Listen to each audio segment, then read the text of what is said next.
Eco park থানা এলাকায় অজ্ঞাত পরিচয় যুবকের রহস্য মৃত্যু। 11 নম্বর ট্যাঙ্কের কাছে রাস্তায় রক্তাক্ত দেহ পড়েছিল।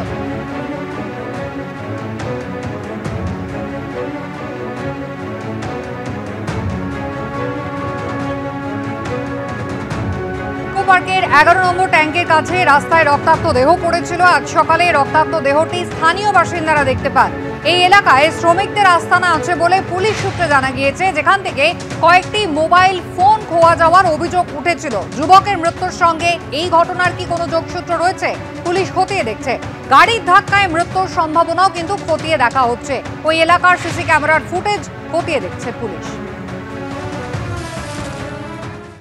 মহালয়ার দিনে খাস কলকাতার চারু মার্কেটে চলল গুলি। দেশপ্রিয় শাসমল রোডে জিমের মালিককে লক্ষ্য করে পরপর গুলি দুষ্কৃতীদের।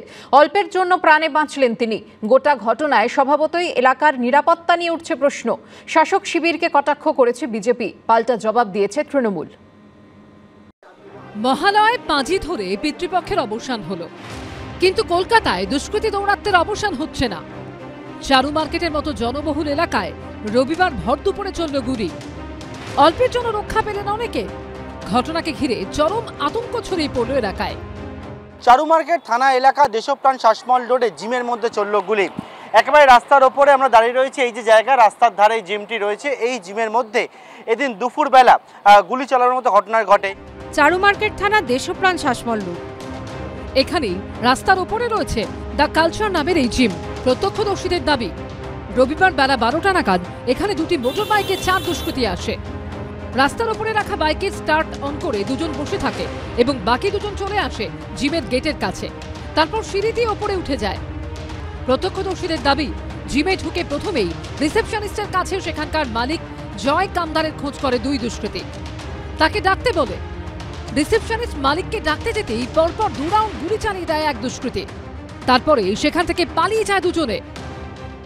ওদের রেনকোট পরা ছিল, উপর হেলমেট ধরা ছিল, इसलिए জিজ্ঞেস করলো একজনে, ওনাকে ডাকতে গেছে, তখন এই গ্রাউন্ডে দুটো শ্যুট করেছিল, দুজন পুরো উপর থেকে নিচে ঢাকা ছিল। রেনকোট জন্য পার্পল রঙের রেনকোট ঢাকা ছিল, পরা ছিল। জয়দাকে বললো ডাকতে, তখন গেছে ডাকতে, তখন শ্যুট করে চলে গেছে। আমাকে ফোন করে বলে এরকমভাবে জিমে দুটো গুলি চলেছে। তারা এসে দেখলাম 2 রাউন্ড গুলি চলেছে, কিছু মার্কিংস পাওয়া গেছে, কিছু এমটি বুলেটস পাওয়া গেছে। প্রত্যক্ষদর্শীদের দাবি, সেই সময় জিমের ভিতরে 10 জন শারীরিক কসরত করছিলেন। যদিও অল্পের জন্য রক্ষা পান সকলেই।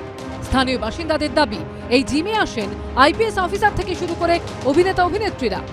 কিন্তু জিমের ভিতরে বা বাইরে, এমনকি রাস্তাতেও কোনো সিসি ক্যামেরা নেই।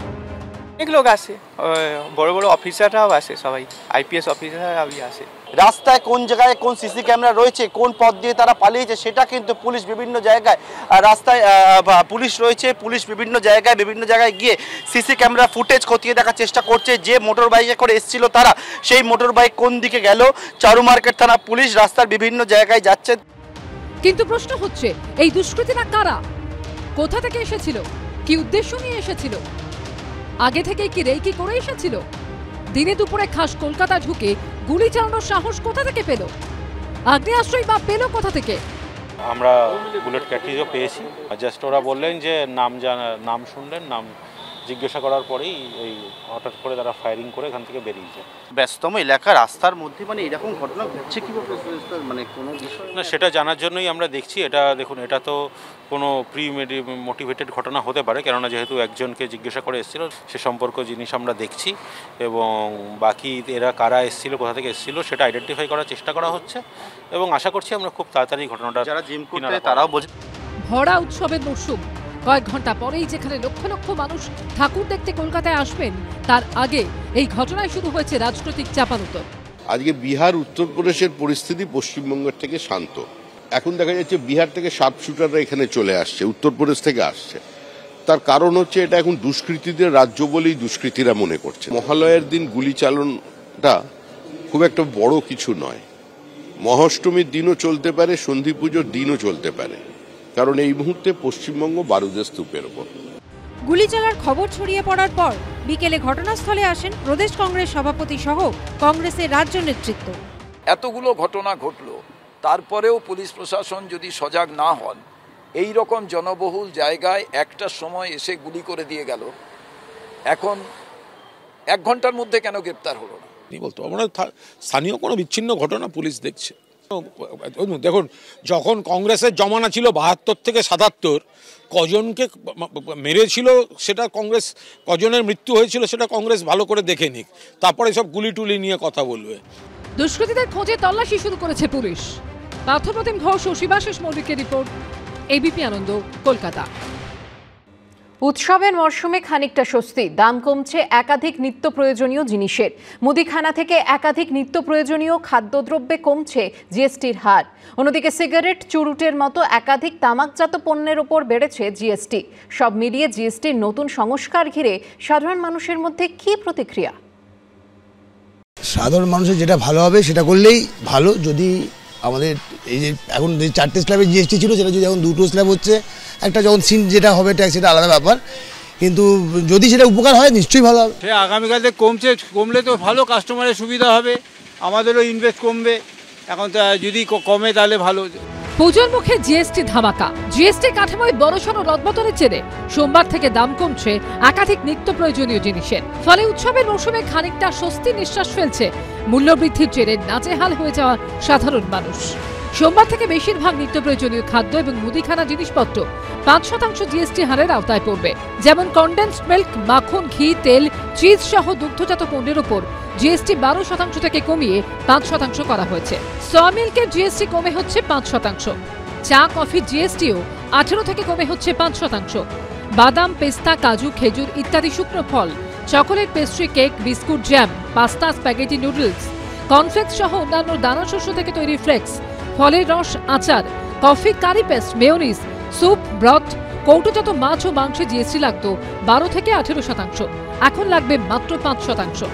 অন্যদিকে প্যাকেটজাত পনির বা ছানা, টেট্রা প্যাক দুধ, বিভিন্ন নামে পাওয়া যায় এরকম ভারতীয় রুটি, চাপাতি, পিৎজার ওপর এখন থেকে কোনো জিএসটি লাগবে না, যাতে স্বাভাবিকভাবেই স্বস্তির নিঃশ্বাস ফেলছেন অনেকেই। তাদের মধ্যে একজন লেকটাউনের বাসিন্দা রিক্তনু দাস। মাসে একটা মোটা টাকা খরচ করতে হয় মুদিখানা এবং খাদ্যদ্রব্যের জন্য। জিএসটি কমায় কিছুটা সুরাহা হবে বলে মনে করছেন তিনি। অবশ্যই তো স্বাভাবিক, সবারই সুবিধা হবে। যখন এই অ্যামাউন্টটা, যখন আমি গ্রস একটা অনেক অ্যামাউন্টে যখন আমি ভুসিমাল বা সমস্ত কিছু কিনবো, তখন তো স্বাভাবিকভাবে সংসারে একটা ব্যাপক এফেক্ট পড়বে। আমরা তখনই বুঝতে পারবো যে কতটা মানে এটা সুবিধা হচ্ছে। মানে আমি যদি একটা সামান্য কিছু কিনতে যাই তখন আমি বুঝতে পারবো না। লামসাম অ্যামাউন্টে যদি অনেক কিছু কিনি, যেমন ঘরের ভুসিমাল যেরকম আছে, তখন আমরা বুঝতে পারবো যে সত্যিই কতটা অ্যামাউন্ট আমাদের সবে কাজে লাগছে আর কি। নিত্য প্রয়োজনীয় পণ্যের দাম যদি কমে, আমাদের সাধারণ মধ্যবিত্ত ফ্যামিলিতে অবশ্যই অনেক উপকার হবে। শুধু খাবার জিনিসই নয়, মাথার তেল থেকে শ্যাম্পু, টুথপেস্ট, টুথব্রাশ, সাবান থেকে শেভিং ক্রিমের জিএসটি 18 থেকে কমে হচ্ছে 5%। দাম কমছে নিমকির প্যাকেট, ভুজিয়া, বাসন, শিশুদের ফিডিং বোতল, ন্যাপকিন, ক্লিনিক্যাল ডায়াপারের। সুবিধা তো হবে, যেগুলো ডেইলি মানে এসেনশিয়াল কমোডিটিস, দাম কমলে তো সুবিধা হবেই না। সেভিংস হবে ডেফিনেটলি, যেটা আমি রোজ কিনতে হয়, পাউরুটি, মাখন, বিস্কুট, যেগুলো ডেইলি নেসেসিটি গুড, সেগুলো তো কমলে তো ডেফিনেটলি ভালো। একাধিক পণ্যের দাম কমলেও সোমবার থেকে দামি হচ্ছে বাড়তি চিনি মিশ্রিত পানীয়, কার্বনযুক্ত পানীয়, সিগারেট, চুরুট, তামাকজাত যাবতীয় পণ্য। সমীরণ পাল ও সৌমিত্র রায়ের রিপোর্ট, এবিপি আনন্দ।